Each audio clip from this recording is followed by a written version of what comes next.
Iran Israel जंग के तनाजुर में वजारत खारजा का अहम इक़दाम। पाकिस्तान ने ईरान में अपने सिफारती अमले के बाज़ अरकान को अहले खाना समेत वापस बुलाने का फैसला कर लिया है। मजीद तफसीलात जानते हैं, नुमाइंदा खुसूसी सुमेरा खान ने हमें ज्वाइन किया है। सुमेरा, अपडेट कीजिए।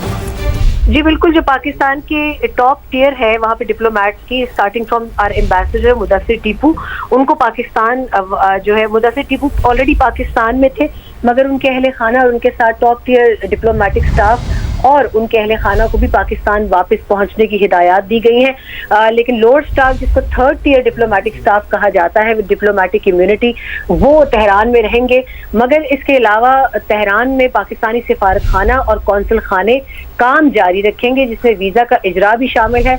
और पाकिस्तानी कम्युनिटी के लिए इस वक्त तमाम तर इंतजाम किए जा रहे हैं अक्रॉस तेहरान, वो भी मामूल के मुताबिक जारी रहेंगे। उस पर इसका कोई असर नहीं पड़ेगा और तमाम तर जगहों पे मामूल का स्टाफ जो है वो अपनी तादाद के मुताबिक काम। बहुत शुक्रिया सुमेरा आपका।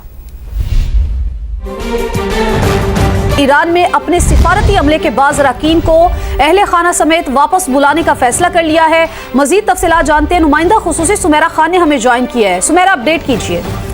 जी बिल्कुल, जो पाकिस्तान के टॉप टियर है वहाँ पे डिप्लोमेट्स की, starting from our ambassador Mudassir Tipu, उनको पाकिस्तान जो है, मुदस्सिर टीपू ऑलरेडी पाकिस्तान में थे, मगर उनके अहले खाना और उनके साथ टॉप टियर डिप्लोमेटिक स्टाफ और उनके अहले खाना को भी पाकिस्तान वापस पहुंचने की हिदायत दी गई है। लेकिन लोअर स्टाफ, जिसको थर्ड टियर डिप्लोमेटिक स्टाफ कहा जाता है, डिप्लोमेटिक इम्यूनिटी, वो तेहरान में रहेंगे।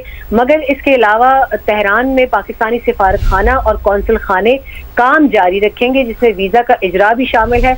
और पाकिस्तानी कम्युनिटी के लिए इस वक्त तमाम तर इंतजाम किए जा रहे हैं अक्रॉस तेहरान, वो भी मामूल के मुताबिक जारी रहेंगे। उस पर इसका कोई असर नहीं पड़ेगा और तमाम तर जगहों पे मामूल का स्टाफ जो है वो अपनी तादाद के मुताबिक काम। बहुत शुक्रिया सुमेरा आपका।